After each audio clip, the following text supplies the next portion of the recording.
जी बिल्कुल, साइयाँवाला चिन्योट रोड पर साड़वाला के करीब डंपर गुजारने से रोकने पर डंपर अमला के मकामी देहातियों से तलब खलामी। डंपर के कंडक्टर ने डंपर से खंजर निकालकर एक देहाती अहमद शेर हल को मौत के घाट उतार दिया, जबकि दूसरे को शदीद ज़ख्मी कर दिया।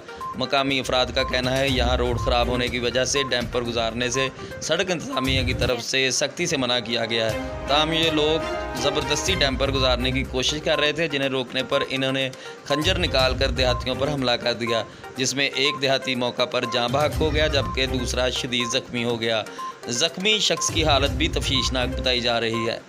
अहले देहात की बड़ी तादाद ने मौका पर पहुंचकर ड्राइवर और कनेक्टर को मौका पर ही पकड़ लिया। डंपर ड्राइवर सुबह सिंध जबकि हेल्पर सुबह बलोचिस्तान से तल्लक रखता है।